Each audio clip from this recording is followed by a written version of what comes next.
baba, enyi wa mama, enyi vijana, wachuruzi, wa motar, walimu, wachungaji, maengineer, wanafunzi, madaktari, wafugaji, waimbaji na wengine, mnaalikwa.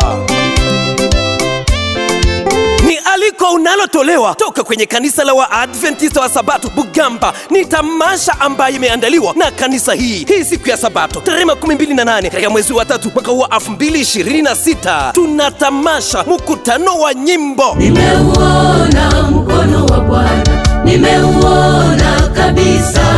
Enyi watu wa Bugamba, ni nini lengo la tamasha hii? Lengo ni kumsifu Mungu na kutoa michango kwa kujenga kanisa la Bugamba. Bwana asema pandeni mlimani, tukate miti, tukajenge nyumba ya Bwana. Vema kabisa, wazo la kiroho, wazo la wanaume. Kwa hiyo hii siku ya Sabato kanisa la Waadventista wa Sabato Bugamba wameandaa tamasha yenye rangi ya kipekee. Makwaya mbalimbali toka mjini Goma na nje ya Goma yamealikwa kwa ajili ya kuimba kama Uamsho Masiza Sud Kivu.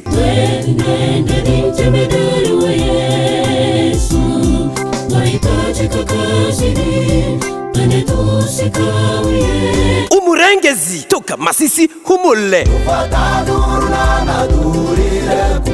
Abagenzi toka Masisi Ngungu Bulengero. Uyu mukobwa yarerewe kwa nyirarume, yari imfubyi itagira se na nyina. Asante Yesu kutoka Kebika.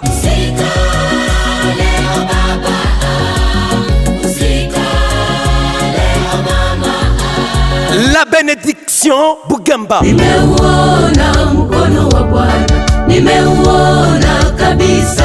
La Voix des élus Bugamba. Naye Musa kambi walijenge hekalu, lile hekalu utukufu mbele za Bwana. New City Singers Bugamba.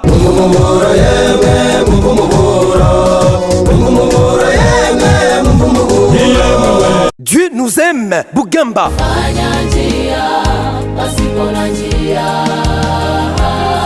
wafichua kilicho gizani. Best Singers Bugamba. Na msanii Zisunga Ezekiel atakuwepo. Agatete gakijijwe